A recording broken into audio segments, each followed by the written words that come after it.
this is Dave with NTI Online, and today I'm going to walk you through replacing a Sola control on an LX boiler. So that would include the LX 150, the 150E, the 200, everything from the LX 400 and down basically.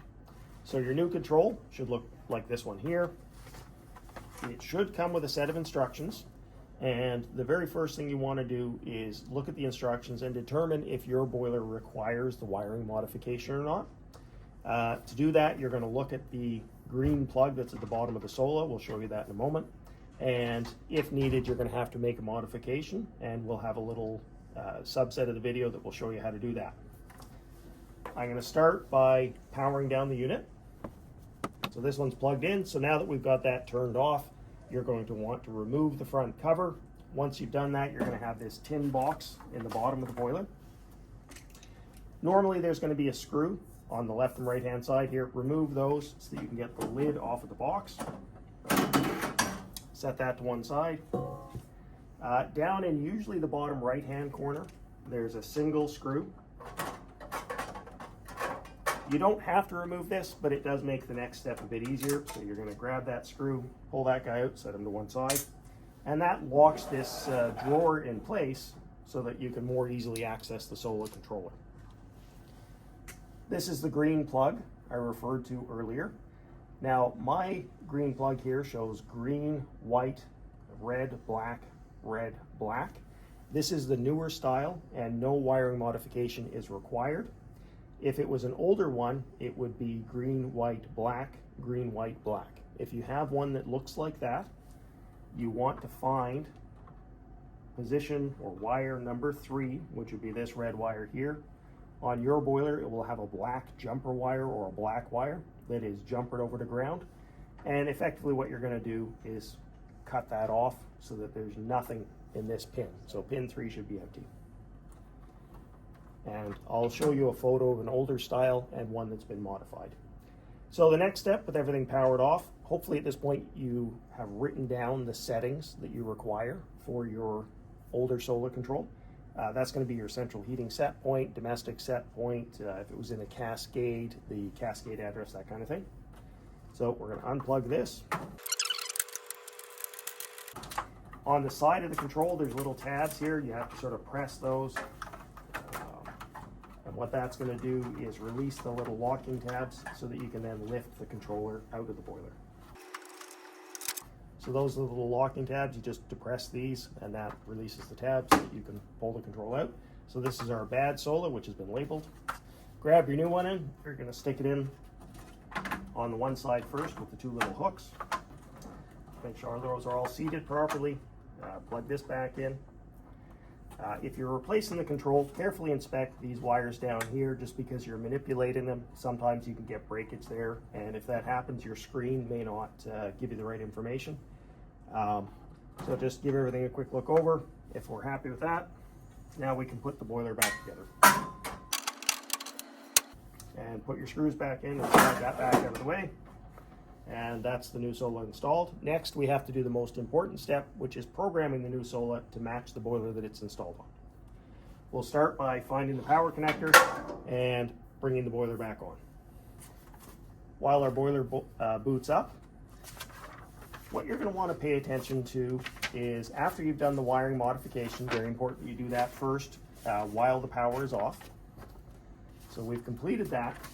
This set of instructions that you're going to receive says for boilers prior to and including serial number 49351 or LX 200 to 400 boilers prior to and including 48251, you're going to follow the set of instructions on the first page. If your boiler is newer than that, you're going to follow the instructions on the second page. If you don't follow those instructions, your boiler will lock out and give you an error code. Now, this particular boiler is a newer style, so we're going to follow the second set of instructions. The serial number decal is typically located on the left-hand side of the boiler, and it'll be a 5-digit number, something like what you see written here. So this is going to take a second to finish booting up.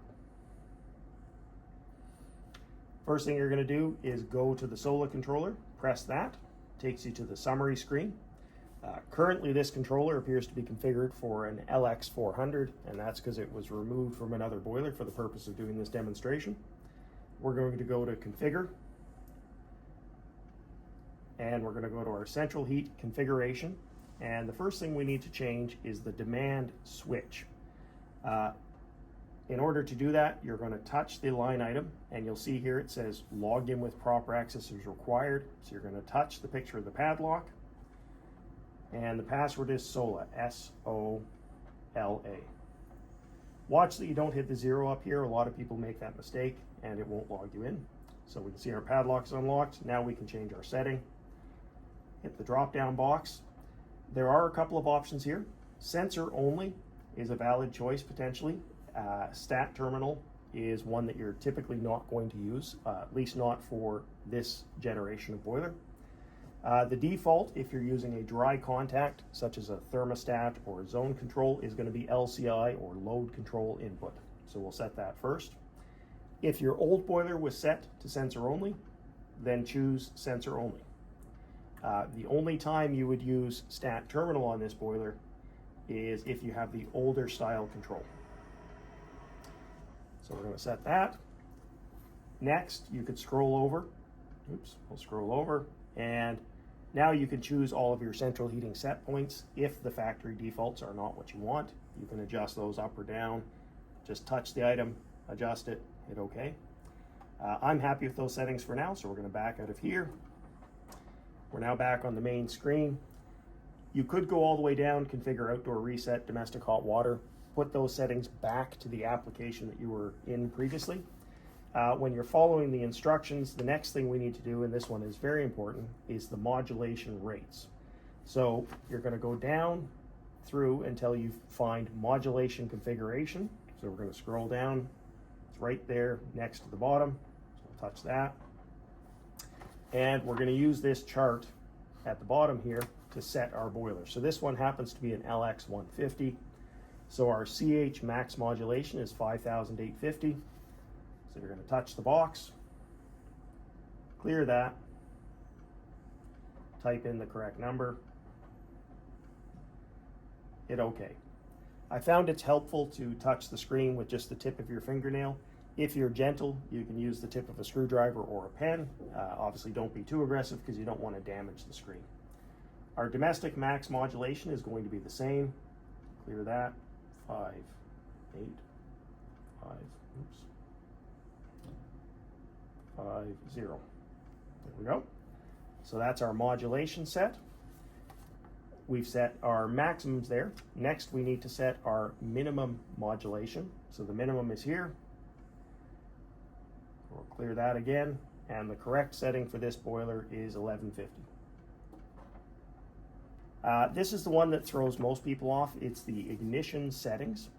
And the reason it throws people off is these boilers are equipped with a spark igniter, but a little bit counterintuitively, when you go into the ignition control configuration, you actually need to set it to hot surface igniter. So we're going to go down until we find burner control ignition. So there's burner control timings and rates. We will need to go in there in a second, but we'll go to burner control ignition. Select this. It is currently set to hot surface igniter. On your boiler, it may not be set there and probably won't be, and it'll be set to internal ignition. The reason that's done is because this control is reused on a boiler where these settings are not configurable, and if we were to configure it for this boiler, it would add extra part numbers and complexity, so we have you set it. So you can see I've generated a lockout. That's normal and expected. We're going to hit OK. And because we've changed a safety parameter, effectively the boiler is asking if we meant to make the change that we did. In this case, we know we've set it correctly because we're following the directions. To reset the lockout to waiting for safety data verification, you press the button that says verify. It says select begin to start verification, so we hit begin. It now asks if we wanted to change the setting. Yes, we did. It's then going to say press start button at device now, so you need to get back to your Sola control in the base of the cabinet. Pull the cover off again and press the reset button. You have 30 seconds to complete this. If for some reason you don't do it within 30 seconds, the boiler is just going to revert to the old settings and you just have to do it again. So let's give that a good press, make sure it recognizes it. You hear a little click, says no more verification is needed, so we're done with the safety verification. Okay, in burner control, timings and rates, let's go back there. We want to set the light off or ignition speed. In this case, the ignition speed for these boilers is set to 3000. In this case, it's already set, so we don't need to change it. The post-purge setting, this one's not configured to a factory setting. Typically, this is going to be around 90 seconds or 1 minute and 30 seconds. And if you have a longer venting run, I would encourage you to set that a little bit longer, maybe go up to 2 minutes or 2.5 minutes if need be. For this application, we'll leave it at the factory default of 1 minute and 30 seconds. And the post-purge rate, generally speaking, I would not change that. So we're going to back out of there. So we've now set our ignition settings. We've also set our ignition rate.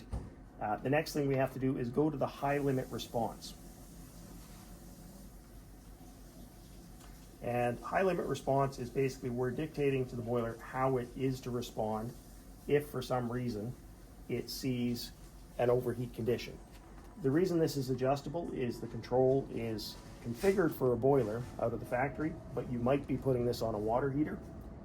In a water heater application, the boiler is required to lock out once the high limit has been set. On a boiler, you typically will leave it at recycle and hold, which means the boiler will get hot, turn the burner off. Once it cools down, it'll just fire up and run again. And that is another safety lockout. So again, we have to verify. So we'll go verify, begin. Yes, we meant to make the change. Press the reset button. Give that a firm press. And we've now reset that as well. And that's the process for replacing the Sola control on your LX boiler. If you have any questions, give us a call in tech support at 800-688-2575. And thanks for watching. Thanks for watching the video today. If you'd like to check out more videos, see the link below. Don't forget to like, share, and subscribe to our channel for all the future updates. And also check us out on Facebook, LinkedIn, and Instagram.